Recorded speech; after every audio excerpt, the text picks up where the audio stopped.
Electric bike ಸರಿಯಾಗಿ repair ಮಾಡಿಲ್ಲ ಎಂದು ಕಲಬುರಗಿಯ ಹುಮನಾಬಾದ್ ರಸ್ತೆಯಲ್ಲಿ ಎಲೆಕ್ಟ್ರಿಕ್ ಬೈಕ್ ಶೋರೂಮ್ಗೆ ಕಿರಾತಕನೋರ್ವ ಬೆಂಕಿ ಹಚ್ಚಿದ್ದಾನೆ. ಪೊಲೀಸರ ತನಿಖೆ ವೇಳೆ ಬೆಂಕಿ ಹಚ್ಚಿದ್ದು ಪತ್ತೆಯಾಗಿದೆ. ಸದ್ಯ ಆರೋಪಿಯನ್ನ ವಶಕ್ಕೆ ಪಡೆದು ವಿಚಾರಣೆ ನಡೆಸಲಾಗುತ್ತಿದೆ. ಎಲೆಕ್ಟ್ರಿಕ್ ಬೈಕ್ ಸರಿಯಾಗಿ ರಿಪೇರಿ ಮಾಡಿಲ್ಲ ಎಂದು ಶೋರೂಮ್ಗೆ ಬೆಂಕಿ ಇಡಲಾಗಿದೆ ಎಂಬ ಆರೋಪ ಕೇಳಿಬಂದಿದೆ. ಕಲಬುರಗಿಯ ಹುಮನಾಬಾದ್ ರಸ್ತೆಯಲ್ಲಿ ಎಲೆಕ್ಟ್ರಿಕ್ ಬೈಕ್ ಶೋರೂಮ್ಗೆ ಕಿರಾತಕನೋರ್ವ ಬೆಂಕಿ ಹಚ್ಚಿದ್ದಾನೆ.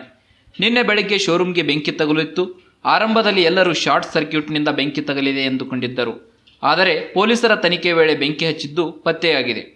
ಮೊಹಮ್ಮದ್ ನದೀಮ್ ಎಂಬ ವ್ಯಕ್ತಿ ತನ್ನ ಎಲೆಕ್ಟ್ರಿಕ್ ಬೈಕ್ ಸರಿಯಾಗಿ ರಿಪೇರಿ ಮಾಡಿಲ್ಲ ಎಂದು ಸಿಬ್ಬಂದಿ ಜೊತೆ ಆಗಾಗ ವಾಗ್ವಾದ ಮಾಡಿ ಬಳಿಕ ಪೆಟ್ರೋಲ್ ತಂದು ಶೋರೂಮ್ ಒಳಗೆ ಬೆಂಕಿ ಹಚ್ಚಿದ್ದು ಬಯಲಾಗಿದೆ. ಘಟನೆ ಸಂಬಂಧ ಕಲಬುರಗಿಯ ಚೌಕ ಪೊಲೀಸ್ ಠಾಣೆಯಲ್ಲಿ ಪ್ರಕರಣ ದಾಖಲಾಗಿದ್ದು ಸದ್ಯ ಆರೋಪಿಯನ್ನ ವಶಕ್ಕೆ ಪಡೆದು ವಿಚಾರಣೆ ನಡೆಸಲಾಗುತ್ತಿದೆ. ಇನ್ನು ಘಟನೆಯಲ್ಲಿ 6 ಹೊಸ ಎಲೆಕ್ಟ್ರಿಕ್ ಬೈಕ್ಗಳು ಸುಟ್ಟು ಭಸ್ಮವಾಗಿವೆ. ಲಕ್ಷಾಂತರ ರೂಪಾಯಿ ಮೌಲ್ಯದ ವಸ್ತುಗಳು ಸುಟ್ಟು ಕರಕಲಾಗಿವೆ. ಕೇವಲ 20 ದಿನದ ಹಿಂದೆ ಓಲಾ ಕಂಪನಿಯ ಸ್ಕೂಟರ್ ಖರೀದಿಸಿದ್ದ ಆರೋಪಿಯ ಬೈಕ್ ಪದೇ ಪದೇ ರಿಪೇರಿಗೆ ಬರುತ್ತಿದೆ ಎಂದು ಸಿಟ್ಟಾಗಿದ್ದ. ಸಾಕಷ್ಟು ಬಾರಿ ಶೋರೂಮ್ಗೆ ಬಂದು ಸರಿಪಡಿಸಿಕೊಡುವಂತೆ ಮನವಿ ಮಾಡಿದ್ದರೂ ಆದರೆ ಸಿಬ್ಬಂದಿ ನಿರ್ಲಕ್ಷ್ಯ ವಹಿಸಿದ್ದು ಇದರಿಂದ ಬೇಸತ್ತು ನಿನ್ನೆ ಶೋರೂಮ್ಗೆ ಪೆಟ್ರೋಲ್ ಸುರಿದು ಬೆಂಕಿ ಹಚ್ಚಿದ್ದಾನೆ.